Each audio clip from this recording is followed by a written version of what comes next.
सिंगला जी लुधियाना से। महाराज जी, आपके चरणों में कोटि कोटि प्रणाम। महाराज जी, मांस मदिरा खाना पीना गलत बताया गया है, पर महाराज जी बहुत सारे लोग सब खाते पीते हैं, पर उनके पास धन दौलत है खूब, ऐसा क्यों महाराज जी? तो क्या धन दौलत होना कोई सौभाग्य का बात है क्या? सुत दाराधन लक्ष्मी पापी के घर होए, संत समागम हरि कथा तुलसी दुर्लभ दोए। पूर्व के पुण्य के बल से धन मिलता है, और वर्तमान में जो मांस मछली खा रहे हैं, जो पाप कर रहे हैं, उनका जब पूर्व का पुण्य खत्म होगा तब पता चल जाएगा।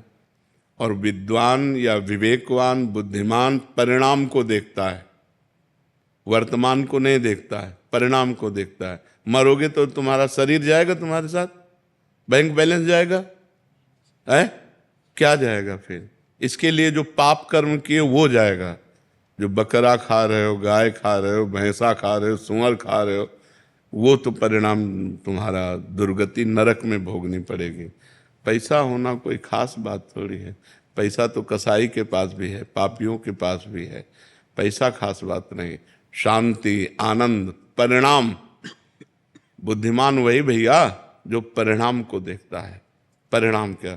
अच्छा, तुम्हारे शरीर को एक चिमटी से अभी हम नोचे ऐसे, आपको कष्ट होगा ना?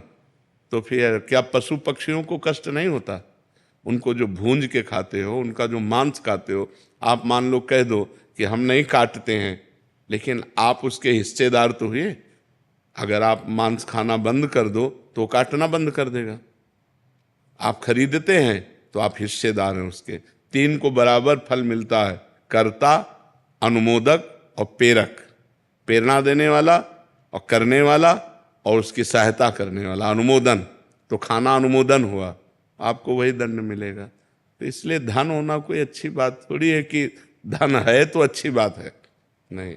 धर्म है तो अच्छी बात है। धर्म से चल रहा है, आज धन नहीं लेकिन कल ये सुखी होगा। जैसे धर्मराज युधिष्ठिर धर्म से चल रहे थे तो 12 वर्ष का वनवास, 1 वर्ष का अज्ञातवास, और दुर्योधन अधर्म से चल रहा था, खूब वैभव सब, लेकिन 100 के 100 मारे गए, और 5 के पाल बाका भी नहीं हुआ, 5 के 5 बचे रहे। पांडव 5 के 5 बचे रहे। तो धर्मात्मा पुरुष की जय, जो अधर्म करता है उसका नाश होता ही है। ये अधर्म है। अच्छा, मदिरा पीने से लाभ क्या? हमें एक लाभ बता दो। शराब पिए अधिकतर लड़खड़ाते देखे गए, शराब पीकर अधिकतर नाली और वैसे। अच्छा, उसमें दिमाग में अगर क्रोध आ गया तो आप हिंसा भी कर दोगे। बेविचार आ गया, क्योंकि विवेक है नहीं, बुद्धि भ्रष्ट हो जाती है उससे, और शरीर के अंगों की हानि होती है। लीवर है, किडनी है, दिल है, आते हैं, इन पर फर्क पड़ता है।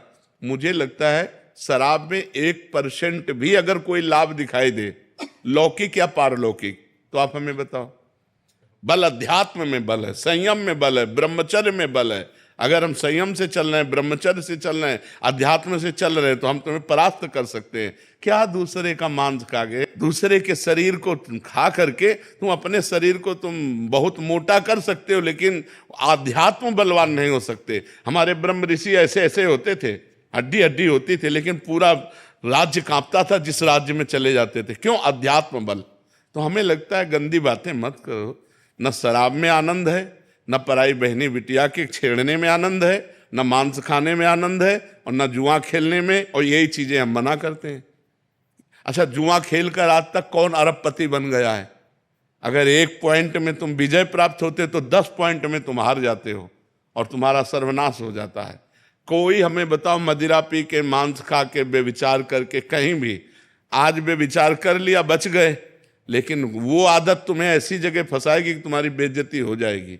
तो वही गंदी बातें हम आप लोगों को मना करते हैं। शराब मत पियो, पराई बहन बेटी को गंदी दृष्टि से मत देखो, दूसरों का मांस मत खाओ, जुआ मत खेलो, धर्म से घूस मत खाओ, धर्म से चलो, नमक रोटी खाओ, आनंद रहेगा, शांति रहेगी। वही बात हम आपको बताते। धन से शांति होती है क्या? धन क्या शांति का विषय है क्या? अधर्म के द्वारा कमाया हुआ धन किस काम का? तो इसलिए भाई उधर मत जाओ। खाते हो क्या मांस? नहीं बाबा, बिल्कुल मत खाला। और जो हमारे पास आओ, हम प्रार्थना करते हैं कि छोड़ दो, शराब पीना छोड़ दो, मांस खाना छोड़, किसी जीव को दुख मत दो यार। इतने 56 प्रकार के भोग हमारे ठाकुर को लगते हैं, 56, इनमें पावर ही नहीं है। कैसी बात करते हो? जीव जंतुओं को जीने दो यार, इनकी हत्या मत करो। वो सब अपने आप सृष्टि के क्रम में जन्म लेते हैं, मर जाते हैं, लेकिन ये तुम्हारा खाने का, राक्षसों को है ये, राक्षसों को है ये, लेकिन तुम मनुष्य हो यार, राक्षस तो नहीं हो। लेकिन प्राय आजकल वीआईपी वही है, और अगर बढ़िया हाथ पैर धुलवा के और टाट पट्टी में बैठाल के और खीर पूड़ी पवाई जाए तो बोले बेइज्जती हो गई। अब बड़ा समाज का विकृत रूप होता जा रहा है। वो कहते हैं कि हम धरती को बैलेंस कर रहे हैं, नहीं तो रोड पे घूमेंगे मुर्गे और हम। हाँ, जब तुम्हारा बैलेंस होगा नरक में तब तुम्हें पता चलेगा। नरक भी तो बना है बैलेंस। ऐसे ही जो गुंडा